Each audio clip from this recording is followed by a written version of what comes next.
할렐루야. 네, 반갑습니다.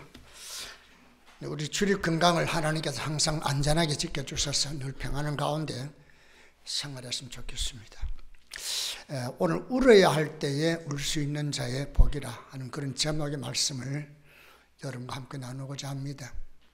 우는 걸 좋아하는 사람은 별로 없죠. 그죠?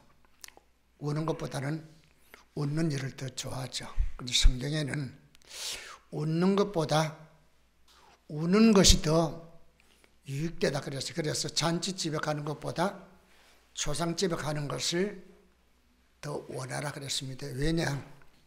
깨달은 바가 크고 그 환경이 주는 의미가 너무나 크기 때문이죠. 왜 울어야 할 때에 울 수 있는 자가 복이 있는가 하는 내용을 잠잠히 생각해 보면서 우리 은혜 받으시면 참 좋겠습니다.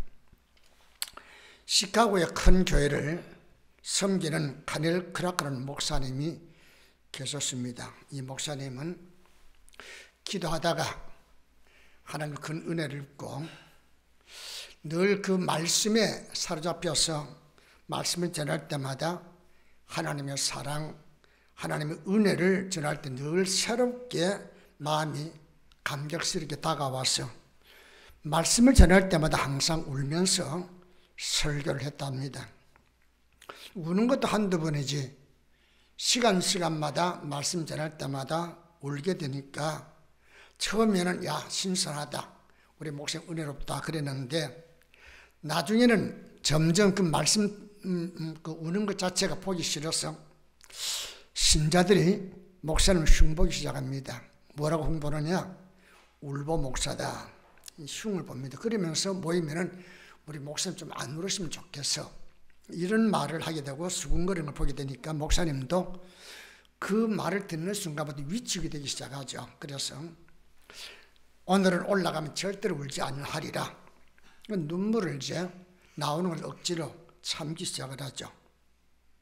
성도들이 듣기는 어땠는지 모르지만 본인의 입장에서는 울컥울컥 눈물이 올라오는데도 그 눈물을 참으려니까 죽을 맛이었습니다. 그런데 눈물을 흘리지 않고 믿고도 이쁘게 이렇게 설교를 했는데 이상하게도 그 순간부터 교회 안에 우는 사람도 줄어들고 감격스러운 그런 모습도 줄어들면서 점점 냉정해지면서 교회에 영적인 침체가 오기를 시작합니다. 얼마의 시간이 지나고 나니까 성도들 이래서는 안 되는데 하고 돌이켜보니까 원인이 어디였을까? 목사님 울지 않으면서부터 교회가 이상하게 되더라는 것이죠. 자, 그러면서 또 수근거리죠. 아니 목사님 울어야 되는데 울지 않아가지고 우리가 지금 맨발로 간다고. 이것을 알게 된 카넬 크라크 목사님은 다시 하나님 앞에 엎드려 기도하기를, 하나님 내 눈에 애통함과 긍휼함과 회개와 감사에 담긴 그런 눈물을 허락해 주소서. 내 마음에서 눈물이 마르지 않게 해주소서라고 간절하게 기도하고 부르짖은 후에 설교를 하게 되니까 목사님의 눈에서 눈물이 말씀과 함께 나오는 순간 성도의 마음도 이렇게 눈물에 함께 화답하면서 은혜를 잊게 되면, 그러면서 다시 교회가 부흥하게 되었다고 하는 그런 기사를 읽어본 일이 있었습니다. 여러분은 어떻게 생각해요? 만약에 목사님, 우리 이승일 목사님이 강단에 서서 설교할 때마다 울면은 여러분은 좋아하겠어요? 나쁘게 생각하겠어요? 대답은 아이고 울면 좋겠다 할는지 모르지만은 그것도 한두 번이지 맨날 울면은 별로 그렇게 생각할 거예요. 그죠? 그런데 성경의 전체적인 흐름을 보면은 항상 눈물이 있는 것에 하나님의 이루가 있고 하나님의 은총이 있고 응답이 있고 구원의 역사가 있었던 것이지, 눈물 없는 곳에는 믿음의 역사도 별로 나타나지 않더라는 거예요. 그런 면에서 우리는 말씀을 전하는 자나 말씀을 듣는 우리 모두가 언제든지 은혜를 입을 때에 항상 동망되는 게 뭐냐? 눈물이라는 겁니다. 여러분 진정 찬송과 가사에 마음이 뺏겨가지고 눈물로 찬송해 보세요. 그 자체가 은혜예요. 여러분이 정말 기도할 때 물론 기도 제목이 여러 모양이겠지만은 애타는 마음과 간절함으로 눈물로 기도했다면 한참 울고 난 뒤에 다가오는 게 뭐예요? 속에 시원함과 하나님께서 반드시 응답해 주길 거니 하는 확신을 갖게 되잖아요. 그죠? 그러니까 신앙생활에서 우리를 이 은혜를 잊는 그 과정 속에는 반드시 나타나는 양상이 뭐냐? 눈물이라는 것이죠. 눈물이 듣는 자나 전하는 자에게 오게 되어지고 그 눈물 우리 마음을 촉촉이 적히게 되어지면 그 순간부터는 뭐예요? 마치 메말른 땅에 비가 와가지고 습지가 스며들면서 전혀 바라지 못하는 씨앗을 싹트게 하는 것처럼 우리 속에 오래전에 들었던 말씀들이 싹이나 자라게 만드는 그런 역사가 일어나게 된다는 거예요. 그래서 신앙생활에 눈물이 외형적으로 볼 때는 별로 반갑지 않지만은 내면적으로 볼 때는 눈물이 반드시 필요하고 눈물을 흘릴 수 있어야 우리의 신앙도 아름답게 성장하고 발전하더라, 그런 말씀이죠. 왜 그럴까요? 눈물은 여러분과 내 마음의 상태를 구체적으로 표현하는 수단이죠. 특별히 내가 말을 안 해도 내가 누구를 붙들고 이렇게 손을 잡는 순간 울게 되면 내 마음이 그 상대방에게 전달되죠. 그 사람의 마음이 지금 병든 상태란다면 내가 그를 붙잡는 순간 그는 뭐요? 붙잡는 내 눈물 속에 위로를 받게 되는 것이죠. 그죠? 그러니까 눈물이 있는 곳에 뭐가 따라올까요? 사랑도 따라오고 인정도 따라오게 되고 그리고 뭐요? 섬김도 나타나게 되는 것이죠. 그런데 눈물이 마르면 감정이 말라버립니다. 우리가 지나치게 감정에 휩쓸리면 안 되겠지만은 또 감정이 메말라 버린다면 얼마나 사람이 완약해지고 또 냉랭해지고 거칠어지는지 모르죠. 그리고 사랑이 식어지게 된다는 것이죠. 그러니까 신앙생활 잘 하다가 신앙생활이 내리막길이 오는 그 순간에 어느 때냐? 내 눈에서 눈물이 마를 때라는 거예요. 그러니까 우리의 신앙생활을 잘 유지하기 위해서는 끊임없이 내 안에 눈물이 넘쳐나는 그런 삶이 되어야만이 말씀을 들을 때도 아멘으로 화답되어지면서 그 말씀이 내 안에서 싹이나 자라게 되고 내 눈물의 기도가 하나님 보좌를 움직일 수 있는 그런 자리에 이르게 된다는 거예요. 하나님께서 언제든지 우리 성도에게 은혜를 주실 때는 어떤 관여를 주느냐? 항상 내가 초라해 보이고 내가 애처로워 보이고 그래서 하나님이 긍휼함을 주지 않으면 안 되겠습니다라고 하는 눈물의 기도가 있는 곳에 은혜가 임하는 것이지 잘났다고 나대는 사람한테 은혜 주시는 경우는 없다는 말씀이죠. 그러니까 은혜 주실 때 먼저 우리에게 오는 게 뭐예요? 눈물이면 그게 눈물이 회개의 눈물이든 정말로 내 가슴이 너무 쓰라리고 원통에서 울던 눈물이든 또는 삶의 어떤 문제를 해결하기 위해서 목나 울던 눈물이든 눈물이 있는 그곳에 뭐예요? 내 마음도 움직이게 되어지고 내 마음이 움직임과 동시에 하나님도 마음이 움직여지는 것이죠. 그래서 우리의 눈물에 하나님 끊임없이 기쁨으로 단을 거두게 만드는 그런 역사를 나타내게 된다는 것이죠. 그러니까 다윗은 뭐요? 하나님의 긍휼과 도우심을 받는 가장 구체적인 방법을 눈물로 그가 알았기에 그는 시편 6절에서 내가 탄식함으로 날마다 눈물로 내 침상을 띄우며 내 혀를 적시나이다. 그렇게 말한 거죠. 날마다 눈물로. 아니 하루도 아니고 그냥 맨날 눈물로 울었다. 여러분 내가 좋아하지 않겠죠. 그죠? 그런데 저는 정말로 하나님 나에게 눈물을 주셔서 나는 그렇게 기도합니다. 하나님 내가 울 때가 가장 행복하더라고요. 내가 하나님 은혜와 사랑이 내려되어 가지고 울 때에 나는 그야말로 천군 천사와 같은 그런 위치에 있는 것처럼 착각이 되더라고요. 내가 눈물로 울 때는 뭐요? 세상 그 어떤 조건과 환경이 나에게 불리해 와도 나는 하나님의 위로와 도우심을 받고 있다는 확신을 갖게 되더라고요. 그래서 세상이 겁이 안 나더라고요. 내가 정말 울며 하나님 기도할 때는 설상 죽음이 내 앞에 와도 나 두렵지 않더라고요. 그런데 맹숭맹숭하고 눈물 한 발 안 나올 때는 뭐예요? 항상 마음이 불안해지고 초조해지는 그런 것을 볼 수 있었어요. 그러니까 다윗은 뭐요? 말보다 자신 우는 것으로 기도를 대신했고 그럴 때마다 하나님께서 응답해 주더라 하는 그런 아름다운 체험을 우리에게 말하고 있는 거죠. 그가 얼마나 오랫동안 많은 눈물을 흘렸던지 10편 42편 3절에는 이렇게 말하죠. 내 눈물이 주야로 내 음식이 되었나이다. 밤낮으로. 우리는 하루 3끼 밥 먹잖아요. 그죠? 근데 다윗은 주야로 시도 때도 없이 눈물을 내 양식처럼 먹었다 그랬습니다. 그러면 다윗이 불행했나요? 아니에요. 다윗은 눈물로 양식을 삼고 하나님과 교제하며 살았기 때문에 나중에 그는 뭐요?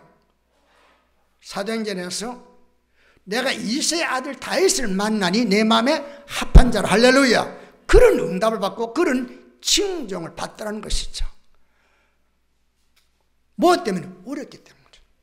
늘 하나님 앞에 감사해서 울고 원통해서 울고 슬퍼서 울고 불쌍해서 울고 우는 것이 그의 삶 속에 항상 노출되니까 하나님 은총을 입게 되더라는 것이죠. 그래서 자신의 삶에서 슬퍼서 울고 아파서 울고 원통해서 울고 불쌍해서 울고 감사해서 흘렸던 그 눈물이 얼마나 기주한지, 그래서 나의 눈물을 주의 병에 담으소서 그렇게 말한 거죠. 눈물방울을 검사해보면 뭐 염분이 몇 프로 있다고 그래요? 그 정도 아니에요. 우리가 볼 때 눈물은 그냥 염분이 조금 있는 물방울에 불과하지만 그 속에는 엄청난 의미와 가치가 있어서 하나님께서 그 눈물 한 발 한 방울을 병에 담아다가 잘 보관해 놓는다는 것이죠. 누구의 눈물을요? 다윗의 눈물만 아니라 여러분과 내가 흘린 눈물도 그렇게 보관해 두신다는 거예요. 왜 보관할까요? 기념하기 위해서. 왜 기념합니까? 응답을 주기 위해서란 말이에요. 할렐루야. 그런데 우리는 신앙생활 눈물이 깡그리 말라버립니다. 울면 안 되지. 그래서 눈물을 멈추는 순간 여기 카네 클라크라는 목사님처럼 우리의 가슴에도 뭐요? 점점 그 풍성했던, 얼마든지 씨앗만 떨어지면 발아할 수 있었던 습기 찼던 그 옥토가 말이요, 어느 순간 강야로 그렇게 변해버리고 만다는 것이죠. 여러분이 한번 돌아보세요. 지난날 나의 신앙생활 가운데 첫사랑과 첫 믿음의 감정에 울던 그때하고 오늘의 현재하고 보세요. 달라진 게 뭘까요? 눈물이 없고 있고 아니에요. 그러면 눈물이 있고 없고를 우리가 생각하면서 그전에 나는 어땠고 지금 나는 어떻게 신앙생활 하고 있어요? 그때처럼 감격과 즐거움으로 교회를 출입하고 헌신하고 봉사합니까? 없는 집에 제사 다가오듯이 웬 놈의 주일이 이렇게 빨리 다가오냐? 그렇게 여러분이 말하지 않겠습니다만 그렇게 생각하는 사람도 없다는 말입니다. 왜 그럴까요? 간절함과 사모함이 살았단 말입니다. 그 간절함과 사모함은 뭘로 나타나요? 눈물로 호소되고 나타나기 때문이죠. 그러니 얼마나 오랫동안 그리고 많은 눈물을 흘렸든지 내 눈물의 주야로 내 음식이 되었나이다. 그리고 내 눈물을 주의 병에 담으소서 그랬단 말입니다.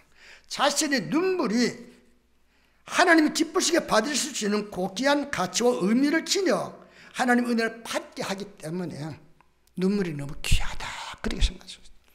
여러분, 내가 그렇게 생각하면 아이고 왜 눈물이 나와, 그냥 아이고. 그래서 우리는 우는 것을 보이지 않으려고 애를 쓰잖아요. 그죠?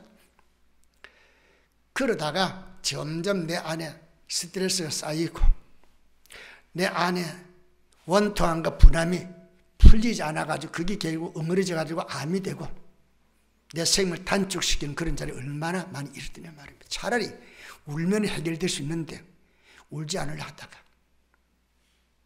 제가 보는 데는 그래요. 제가 보는 데는 신앙생활에서 눈물을 시도 때도 많이 흘리라는 말이 아니라 정말로 예배 드릴 때에 눈물을 흘릴 수 있는 마음만 된다면은 나는 정말 주님과 늘 동행하는 그런 삶을 살아갈 수 있다 그렇게 얘기했죠. 왜? 하나님은 우는 자 편이거든요. 애통하는 자는 복이 있나니 제가 위로를 받을 것입니다 그렇게 말씀했기 때문이죠. 자, 심사가 막 병원에 태어났습니다. 그때 의사나 산모가 가장 먼저 듣고 싶은 소리가 뭐죠? 애기 낳아보자고 하잖아요. 뭐죠? 애기 울음소리잖아요. 와! 하고 우렁차게 울면 그 애는 건강하다는 것이죠. 그죠? 근데 이게 울지가 않아요. 울지 않았다는 말은 뭐예요? 지금 생명이 있지만 무언가 문제가 있다는 거 아니에요. 그죠? 신앙생활도 잘 우려야 되는 겁니다. 난 여러분 부탁드리고 싶은 것은 잘 울 수 있기를 바랍니다. 목사님이 말씀할 때면 그 말씀 너무 감사해서 울고, 목사님 말씀 속에 그 말씀 듣다 보니까 누군가가 생각나서 그 영혼이 불쌍해서 울고 말이에요. 내가 말씀 듣다 보니까 누군가가 지금 좀 말할 수 없는 고통 가운데 있으니까 하나님 그 영혼에게도 긍휼함을 베풀어 주시면 고침받을 수 있고 새로워질 수 있는데, 그래서 우는 이런 눈물이 내게 많다면 나 때문에 우는 게 아니에요. 남을 위해서 그렇게 울 수 있는 눈물이 내게 가득하다면 나는 주의 마음을 항상 가진 자요 주님과 동행하는 그런 삶의 길을 걸어갈 수 있다는 것이죠. 아이는 자라면서 어떻게 자기의 마음 상태를 표현해요? 울면서, 그죠? 우니까 얘가 오줌 쌌나? 우니까 얘가 배고픈가 보다. 그러면서 아이를 살피잖아요. 신앙생활도 마찬가지라는 것이죠. 여러분, 내가 한 번도 울지 않아. 울지 않으니까 하나님께서 보실 때 내가 필요하지 않구나 그렇게 얘기하지 않겠어요. 울면 엄마가 아이고 막 달려오잖아요. 그냥 우리 애가 뭐 배고픈가 보다, 뭐 똥을 쌌는가 보다. 그거 봐주기 위해서. 건강한 신앙도 하나님께 눈물로 표현하고 도움을 받는 겁니다. 여러분 그렇게 살아갑니까? 어려움이 있을 때마다 세상 삶 찾아가고 방법 찾아가지고 해결하려고 그랬지. 정말로 이 문제는 하나님만 해결할 수 있습니다. 하나님이여 긍휼함을 베풀어 주세요. 이렇게 기도하면서 살아간단 말입니다. 메마른 땅은 씨앗을 수용하지 못합니다. 이처럼 애통함이 없는 심령도 신앙의 결실을 기대할 수 없습니다. 말씀을 받지만 말씀이 절대로 내 마음에 뿌리내지 못합니다. 항상 간절함과 사모함이 습기로 내 안에 있어야만이 아멘, 아멘 하면서 말씀 뿌리를 내어 성장하는 것이죠. 근데 근성으로 교회만 다니다 보니까 한 번도 눈물 흘려본 일이 없다 보니까 뭐요? 그 말씀은 역시 돌짝밭에 떨어진 씨앗처럼 뒹굴다가 그냥 까마귀나 새가 쪼아먹어버리고, 그래서 언제 들었는지도 모르는 그런 세월을 보내잖아요. 눈물은 주님의 긍휼함을 입는 과정이고 건강한 신앙의 표현이기에 성도는 하나님께 눈물로 자신의 입장을 호소하며 도움을 청하는 겁니다. 달라고 할 때 달라고 할 수 없다면 뭐예요? 문제가 있는 거 아니에요? 여러분 아이들은 말이에요, 배가 고픕니다. 지금 며칠 굶었습니다. 그런데도 엄마 밥 줘, 그 말 못한다면 그 애는 분명 그 장애하잖아요. 근데 우리는 이런 장애를 대수롭게 여기지 않고 오히려 뭐예요? 눈물 흘리지 않는 사람을 굉장히 이성적인 사람으로 그렇게 보잖아요. 눈물을 많이 흘려야 좋은 믿음을 갖는다는 그런 말이 아닙니다. 아이, 목사님 그러면 시도 때도 우는 게 좋아요. 그건 아닙니다.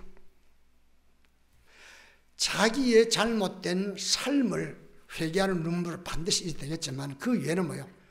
항상 눈물을 남을 위해서 울고 내 주변을 위해서 울어줄 수 있는 그런 사람이 건강하다, 그런 말씀이죠. 어떠한 눈물이든지 그 속에는 숨길 수 없는 진실과 간절한 애환을 하나님 보고 응답하시기 때문에 그래서 눈물이 귀중하다, 그런 말씀이죠. 여러분은 평소에 하나님 보시기에 보관할 만한 그런 눈물의 내용과 가치가 있는 눈물을 흘리고 있느냐 묻고 싶습니다. 하나님 보실 때 권사님, 집사님의 그 눈물을 이건 오랫동안 내가 보관해 놔야지, 그리고 반드시 내가 응답해 줘야지, 그렇게 보관할 수 있는 그런 눈물의 기도를 드리고 있는가 묻고 싶다는 것이죠.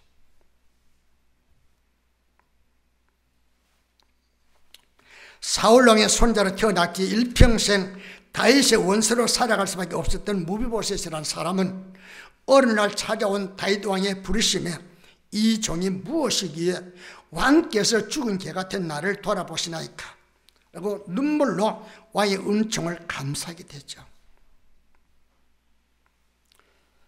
이 무비보셋이 흘린 눈물은 뭐예요? 왕손으로 다시 회복시켜주는 감격에 대한 눈물입니다. 여러분에게 이런 눈물이 있습니까? 멸망받을 수밖에 없는 원수의 자녀였는데 어느 날 내가 하나님의 자녀가 되어 하나님의 은총을 입고 하늘나라에 백성으로 등극되었다는 이 사실, 감격스럽잖아요. 그런데 이런 것에 대해서 내가 이해도 못하고 알지도 못해 눈물 흘리지 못한다면 신앙생활 무엇 때문에 하느냐 이 말이에요. 왕손의 회복을, 신분을 회복받는 것에 대해서 울면서 화답합니다. 이런 눈물이 있어야 됩니다. 은혜 받은 것에 감사하고. 오늘 제가 기도 제목 써냈습니다만 하나님 불에 넘치는 은혜와 사랑을 베풀어 주셔서 너무 고맙습니다. 아침에 그렇게 써냈어요. 생각해 보면 볼수록 불에 넘치는 은혜와 사랑이에요.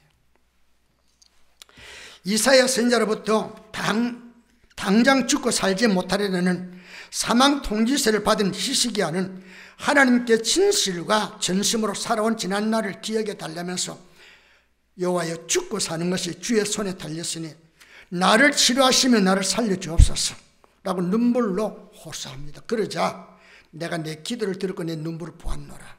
15년간이나 생명을 연장시켜 주셨지요. 이런 눈물은 뭐요? 하나님의 비밀 병기에 담아진다는 것이죠.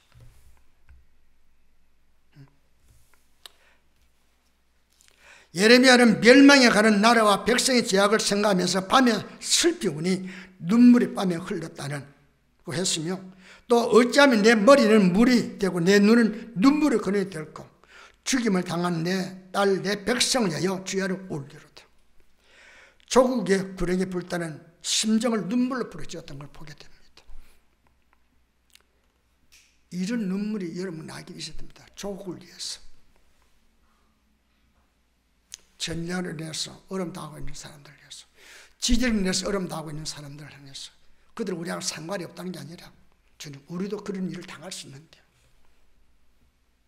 우리에게는 왜 은혜인지 이걸 막아주셔서 오늘 이렇게 평안하게 삽니다. 그렇기 때문에 오히려 나는 그들에게 대해서 나는 빚진 자입니다.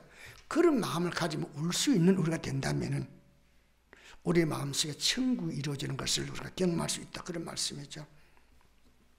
귀신 들린 딸을 고치고자 예수님을 찾아온 한 여인은 주님께로부터 거절을 당하고 무시를 받습니다. 자네의 떡을 취해서 그에게 던질 수 없다.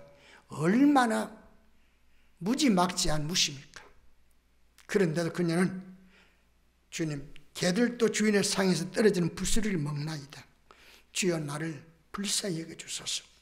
내 딸이 흉악하게 귀신 들렸나이다. 눈물로 호소하니까 예수님께서 여자여 내 믿음이 크도다. 칭찬과 함께 응답을 해주시잖아요. 우니까 딸이 고침 받잖아요. 이런 눈물이 꼭 필요한 거 아니에요? 그죠? 그런데 왜 이런 눈물 달라는 말을 하지 않고 뭐 지저분한 거, 아니 지저분한 게 아니라 여러분이 참 중요한 것이겠지만은 지엽적인 거 그거 붙들고 앉아 있느냐 말입니다. 눈물을 흘리면 다 해결될 수 있는데, 오늘 밤 닭 울기 전에 내가 3번이나 나를 부인하라는 주의 말씀에 내가 주와 함께 죽을지언정 주를 부인하지 않기는 큰 소리 쳤던 베드로, 결정적인 순간에 예수님을 부인했는데요, 닭의 울음소리를 듣고 나자 그는 충격을 받고 영혼 받고 나가 땅을 치면서 통곡합니다. 내가 주님을 배반했습니다. 내가 주님을 부인했습니다. 그런데 며칠 후에 주님께서 갈릴리로 찾아오셔서 바나바시면 네가 나를 사랑하느냐, 내 양을 먹이라는 반문과 제 신임을 얻는 그런 자리가 됩니다. 무엇이 그로 하여금 주의 은총을 있게 만들었어요? 주님께 통곡한 그 눈물이 그로 하여금 다시 은총을 있게 만들었다는 것이죠. 이런 눈물들은 모두가 하나님의 비밀 병기에 담겨질 만한 고귀한 눈물들이죠. 이런 눈물을 우리가 부러워해야 됩니다. 이런 눈물을 흘리고 애를 써야 됩니다. 그런데 우리는 이런 눈물을 가능하면 배제시키려 하잖아요. 목사님 묻자고 그만 우세요 라는 것처럼 나도 나를 보고 왜 자꾸 주책 없이 울어? 울 필요 없어. 용서받을 수 없는 자에게 베푸신 은총에 감사한 눈물이든, 문제를 해결하기 위해 흘린 눈물이든, 나라와 민족을 위한 눈물이든, 자신의 제 문제를 해결하기 위해서 흘리는 회개의 눈물이든, 타인의 영혼 구원을 위한 눈물이든, 이런 눈물 속에 신앙은 쌓기 나고 자라고 열매를 맺게 되고 하나님의 역사를 가져오게 만든다는 거예요. 신앙에서 감격과 즐거움을 누릴 수 없다면 그 심령에 눈물이 마르진 까닭입니다. 여러분에게 묻고 싶습니다. 신앙생활 즐겁습니까? 감사합니까? 정말로 뜨거운 눈물로 기도가 나옵니까? 이유가 뭔지 아세요? 눈물이 메말라 가기 때문에 그렇습니다. 눈물이 아예 굳어져 버리면 시멘트 바닥 되어가지고 다시는 말씀이 내 심령에 꽂히지 않는 겁니다. 그런데 우리는 그건 전혀 생각지 않죠. 내가 지금 교회 나갔기 때문에 나는 절대적으로 변할 수 없다. 아니요, 변할 수 있다니까. 신앙은 회개와 감사를 출발하지만은 눈물 흘리는 간절함과 사모함이 은혜를 입게 하고 아름다운 신앙으로 성장케 하는 겁니다. 그러기에 주님은 십자가를 지고 가는 당신을 따라오면서 흐느끼 우는 부녀자들을 향해서 예루살렘의 딸들아 나를 위하여 울지 말고 너희와 너희 자녀를 위해서 울라고 그렇게 말씀한 겁니다. 십자가를 진 당신의 고통보다, 당신에게 다가오는 고통보다는 더 큰 고통이 임할 예루살렘을 내다보면서 당신을 위해서 울고 있는 그 부녀자들이 말하기를 나를 위해 울지 말고 너희와 너희 자녀를 위해서 울라고 그렇게 말씀한 겁니다. 자녀를 위해서 울어야 합니다. 울 생각도 없고 울고자 하지 않습니다. 이게 재앙이라는 거예요. 주님은 예루살렘이 멀지 않은 멸망당할 때에 싸그리 다 없어진다는 거예요. 아기가 배고픔을 우는 것으로 표현하듯이 성도는 어떤 모양으로든지 하나님께 우는 것으로 자기의 필요를 드러내는 겁니다. 하나님 앞에서 울고 난 뒤에 찾아오는 마음의 평안과 위로는 자신이 울고 난 뒤에 받은 은혜를 경험해 보지 못한 사람은 이해 못합니다. 왜 울어야 되느냐고, 주책 없이 왜 울어야 되느냐고. 울고 있을 때 그냥 웁니까? 그냥 콧물 눈물 쏟아지면서, 그죠? 정말 그렇게 추잡스럽게 얼마나 수치스럽게 그렇게 울고 있습니까? 그런데 그 눈물이 얼마나 귀한지 아십니까? 난 우리 초대교회 성도님들에게 그런 눈물로 다시금 회복되기를 주의 이름으로 축원합니다. 그래 되어야 됩니다. 눈물 속에 담겨있는 수많은 내용들이 하나님의 은혜를 공급하기 위해 주님은 제자를 통해서 애통하는 자는 복이 있나니, 따라할까요? 애통하는 자는 복이 있나니 위로를 받을 것입니다. 애통하면 말이에요, 응답해 주시니까 위로를 받는단 말입니다. 내가 누군가를 위해서 구원을 놓고 기도했습니다. 근데 내가 위로받을 때가 언제예요? 그 사람 예수 믿을 때잖아요. 내가 아픈 자를 위해 기도했습니다. 그 사람 고침받았습니다. 그러니까 내가 위로받는 거 아니에요. 눈물의 기도는 반드시 응답이 오기 때문이죠. 그런데 우리는 이 눈물의 기도가 얼마나 귀중한 것을 모르고 있다는 것입니다. 하나님 앞에 우는 것이 복이 있다, 그런 말씀이죠. 여러분 가운데는 목사님 나 그런 복은 받기 싫어요 할 수 있는 사람이 있을지도 몰라요. 그래서 주님 마땅히 우리할 때 울 수 있는 사람이 복이 있다면서 울 수 있을 때에 하나님의 위로와 도우심을 받을 수 있다고 말씀하시는 겁니다. 무비보셋이 이야기를 했습니다. 히스기야 이야기를 했습니다. 예레미야 이야기했습니다. 가나안 여인 이야기했습니다. 베드로의 눈물에 대한 이야기했습니다. 이들의 눈물에 복이 있었다 한다면 우리도 그와 같은 눈물로 복된 삶을 살아야 되지 않겠어요? 안 된다고 한탄하지 말고요. 왜 내게 이와 같은 어려움이 있느냐고 그렇게 묻지 마시고요. 그 문제를 조용히 가져가나 주여 이 문제를 가져왔습니다. 어쩌면 좋겠습니까? 이런 눈물들이 교회 안에 메말라감으로 교회와 성도들의 영적인 기억을 만나고 있다는 것, 안타까운 일이잖아요.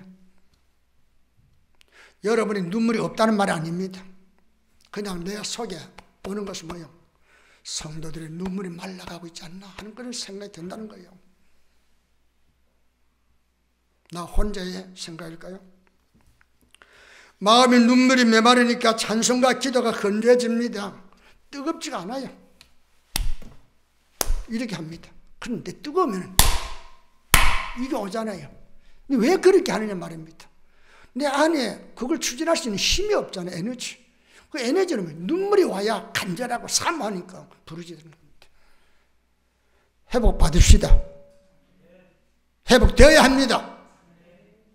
언제까지 우리가 이렇게 신앙생활을 하겠냐 이 말이에요. 말씀에 대한 간절함과 사모함이 없으니까 예배가 지루해집니다. 헌신과 봉사가 무거운 짐으로 다가옵니다. 교회 나오는 것도 짐이고 교회 안에 와서 뭐 하는 것도 짐이에요. 그러니까 감사도 없고 즐거움도 없는 것이죠. 없는 집에 제사 다가오듯이 주일날에 왜 그리 빨리 다가오는지. 요즘 뭐 수요 예배도 없고 그죠? 많이 단축된 거 아니에요? 근데 그걸 마냥 좋아해서는 안 된다 이 말씀이에요.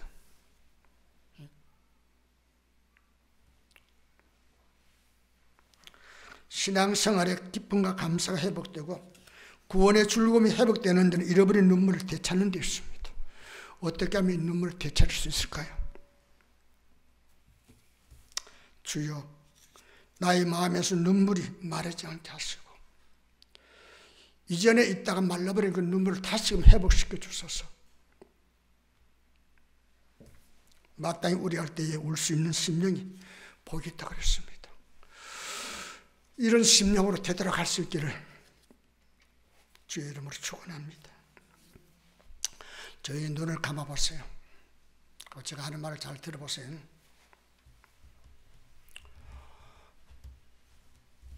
이전에 내가 은혜 받았을 때에 그 감격스럽게 눈물 지으며 기도하고 찬송하고 헌신했던 그 눈물이 내 심령에 아직도 남아있는가? 이 눈물이 말라간다는 것은 뭐예요? 나도 모르게 신앙이 굳어간다는 겁니다. 돌덩이처럼. 굳어가기 때문에 굳어가는 내 마음속에 어떤 말씀이 떨어져도 말씀이 결실하지 못합니다. 이러면 번드름하죠.